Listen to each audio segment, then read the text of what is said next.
Assalamualaikum warahmatullahi wabarakatuh. Ensiklopedia Al-Fatih kembali ke hadapan Anda untuk berbagi info Islami. Semoga menginspirasi aktivitas Anda hari ini. Dan jangan lupa klik tombol subscribe dan aktifkan notifikasi tombol lonceng agar tidak tertinggal berita terbaru dari Ensiklopedia Al-Fatih.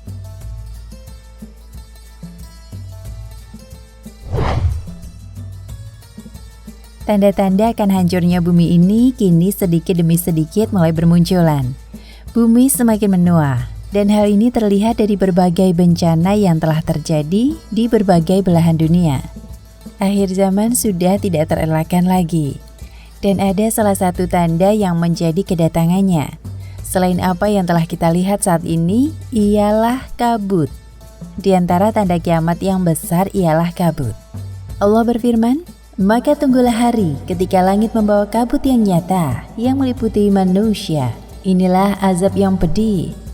Quran Surat Az-Zukhan ayat 10 hingga 11. Dalil lain yang menunjukkan secara jelas bahwa kabut adalah salah satu tanda kiamat adalah hadis riwayat Muslim dari Huzaifah ibnu Usaid al-Ghifari. Nabi SAW datang saat kami sedang berdiskusi. Beliau SAW bertanya, "Kalian mendiskusikan apa?" Kami menjawab, "Kami membicarakan kiamat." Sabda beliau, "Kiamat akan terjadi sampai kalian melihat 10 tanda." Lalu beliau menyebut kabut, dajjal, hewan melata, matahari terbit dari sebelah barat, turunnya Isa ibnu Maryam, Ya'juj dan Ma'juj, 3 khasaf di sebelah timur, di sebelah barat, dan di Jazirah Arab, dan terakhir muncul api dari Yaman yang mengirim manusia ke tempat mereka berkumpul.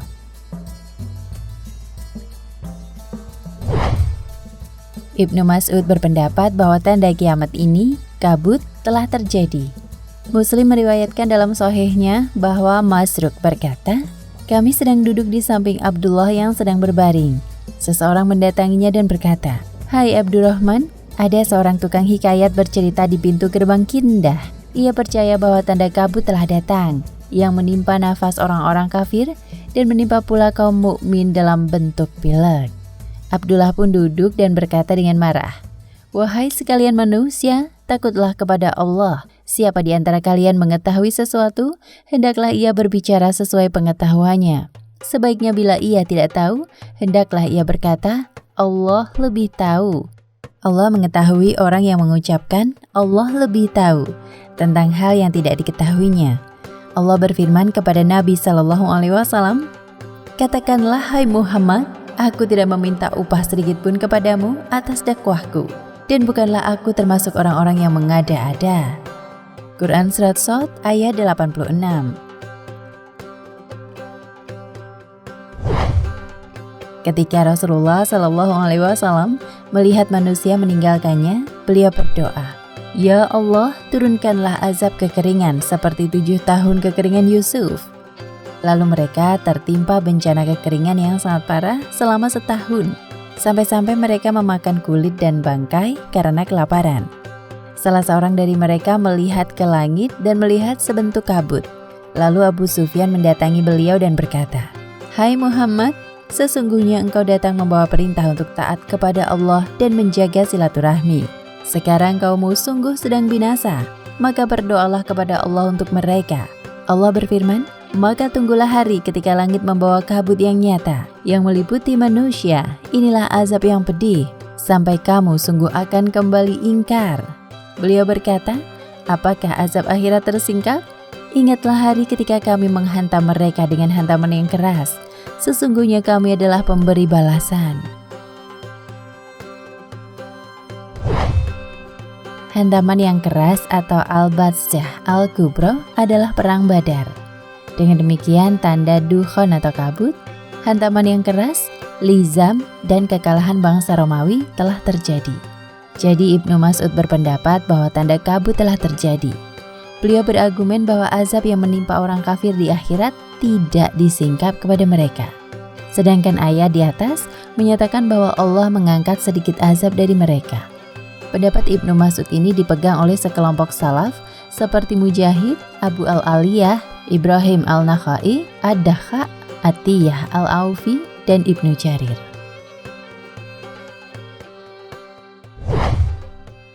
Ibnu Katsir memilih bahwa tanda kabut belum terjadi. Beliau menguatkan pendapatnya dengan hadis Abu Malik Al-Asy'ari radhiyallahu anhu bahwa Rasulullah Shallallahu alaihi wasallam bersabda, "Sesungguhnya Tuhan mau memperingatkan 3 hal kepadamu.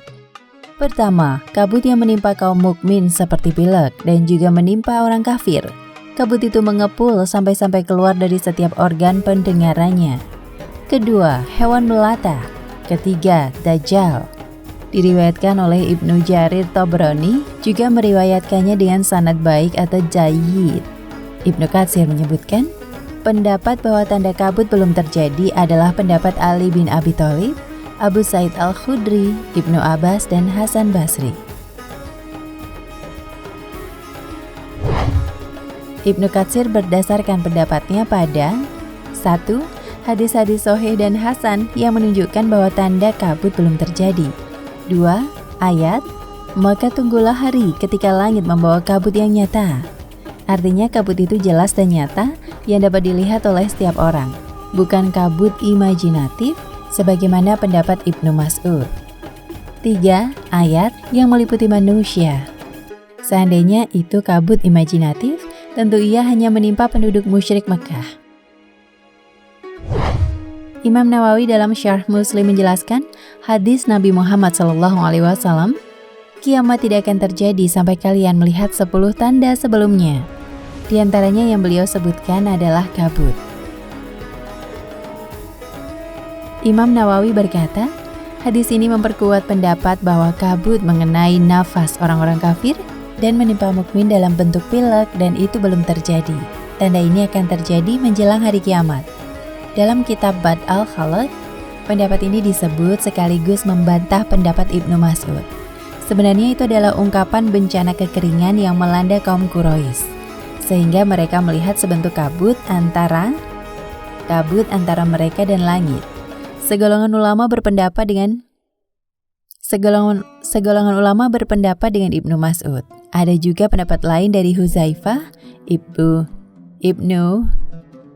Ibnu Umar, dan Hasan. Huzaifah meriwayatkan dari Nabi SAW bersabda bahwa kabut itu akan berada di bumi selama 40 hari. Karenanya dalam rangka mempertemukan perkataan-perkataan ini, dapat diajukan bahwa bisa jadi ada 2 kabut.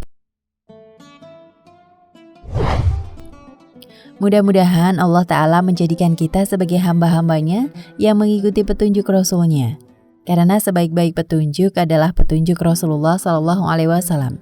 Dan sejelek-jelek perkara adalah aturan-aturan ibadah baru yang tidak sesuai dengan petunjuknya. Setiap aturan yang baru dalam ibadah adalah sesat. Dan setiap kesesatan tempatnya adalah di neraka. Sebagai orang yang mengaku beriman, sudah semestinya kita menjadikan semua lini kehidupan ini sebagai sarana untuk mengingat maut.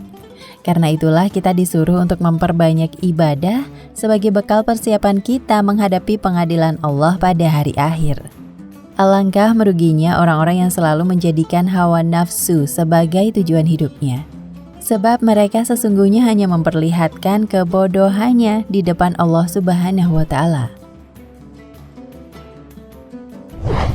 Dalam hadis lain, Rasulullah SAW bersabda, orang cerdas adalah orang yang mampu menundukkan hawa nafsunya dan beramal untuk kehidupan setelah mati. Sementara orang yang bodoh adalah orang yang memperturutkan hawa nafsunya dan berangan-angan terhadap Allah. Hadis riwayat At-Tirmizi disahihkan oleh Az-Zahabi. Wallahu a'lam bishawab. Nah, pemirsa Ensiklopedia Al-Fatih, sampai di sini perjumpaan kita kali ini. Semoga menginspirasi.